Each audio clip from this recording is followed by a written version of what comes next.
Bonjour et j'espère que vous allez bien. Alors, dans cette vidéo, on va voir simplement une annonce que la Fondation Blender venait d'annoncer il y a un peu quelques mois, mais c'est moi qui ai mis du temps de le publier. Je ne sais pas pourquoi, parce que j'étais pas trop disponible. L'annonce que je vais vous dire, c'est que vous aurez maintenant la possibilité de créer vos propres applications 3D sur Blender. On va voir la cause, on va voir comment les créer et on va voir aussi comment les utiliser ou encore comment les partager. Donc, avant de rentrer un peu plus en détail, je vais vous présenter l'illustration pour que vous puissiez voir comment va se ressembler ces applications. Donc, pour cela, je vais venir sur mon navigateur là. Donc là, il y a déjà l'animation qui est commencée. Donc, voilà votre application. Peut-être je suis en train de cacher un peu si vous ne voyez pas trop bien. Donc là, vous aurez la possibilité de manipuler par exemple l'interface de la vue 3D. Vous aurez la possibilité de manipuler l'interface du montage vidéo de Blender. Vous aurez aussi la possibilité de manipuler, je sais pas, le script, je sais pas. Donc, il n'y a pas vraiment d'informations concernant son utilisation ou encore sa manière de l'utiliser. Mais au moins, ils nous ont donné au moins l'aperçu de comment ça sera. Donc, j'espère que vous le voyez très bien. Alors, la première des choses, comment vont se créer ces applications. Dans le logiciel Blender, vous aurez encore une partie qu'on va appeler Blender App, donc Blender Application. Si vous rentrez dans cette sous-partie, vous allez maintenant entrer sur le fait de créer maintenant l'interface de vos applications. Donc, ça sera comment vous allez le créer. En fait, lorsque vous voyez la vue 3D, vous allez retirer les choses sur l'interface de Blender et vous allez laisser les choses qui vont vous concerner sur votre application. Donc, j'espère que vous l'avez compris. Alors, qu'est-ce qui les a poussés à avoir cette idée? Pourquoi créer les applications? Pour faire quoi ou encore pour quelle raison? Alors, c'est pour une seule raison.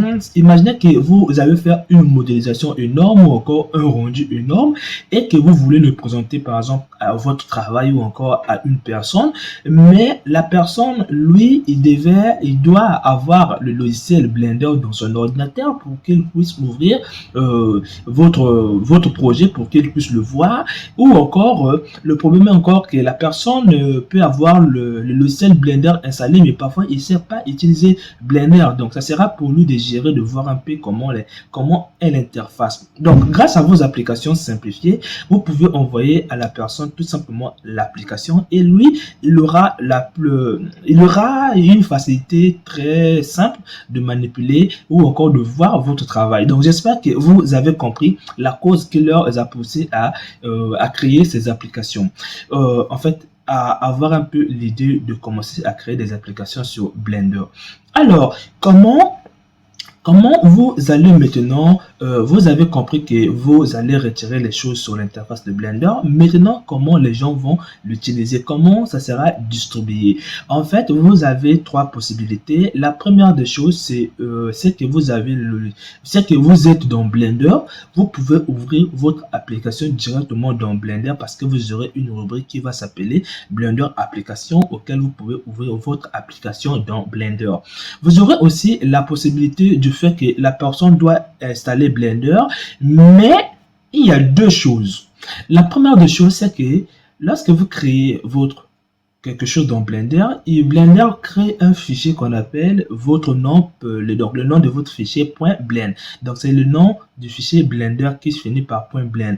Mais pour vos applications, ça va finir par blendx. Donc cela veut dire que si vous avez installé Blender, vous pouvez tout simplement ouvrir votre application sans pourtant ouvrir Blender. Donc j'espère que vous avez compris. Ça c'est pour le cas des personnes qui ont installé Blender mais qui veulent seulement ouvrir l'application au lieu de Blender.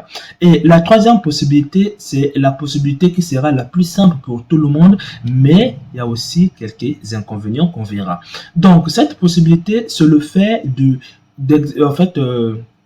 c'est le fait de créer un fichier exécutable. Cela veut dire quoi?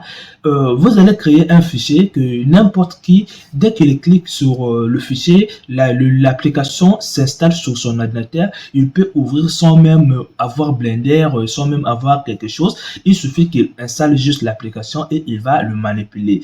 Mais à la différence, c'est seulement que vous saviez que puisque cette application doit concerner toutes les informations que en fait toutes les fonctionnalités de Blender, mais bien que vous allez retirer certains, mais il y aura plusieurs fonctionnalités qui vont rester. Cela veut dire que l'application que vous allez installer risquerait d'avoir le même poids que le logiciel Blender.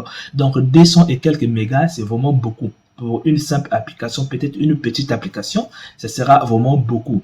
Donc, j'espère que vous avez compris. Si vous voulez le partager avec plus de facilité, que la personne puisse cliquer, ça puisse ouvrir, mais à la différence, c'est seulement que le fichier sera vraiment énorme, même si vous avez simplement une sphère, mais ça va toujours être énorme parce que votre application qu'on va contenir toutes les fonctionnalités de Blender. Donc, j'espère que vous avez compris.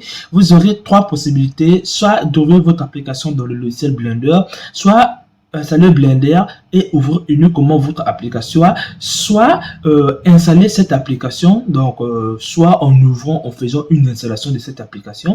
Mais le problème est seulement si vous créez un fichier d'installation, votre application va vraiment peser par rapport aux deux autres méthodes. Donc, j'espère que vous êtes tenu au courant. On se retrouve dans les prochaines annonces.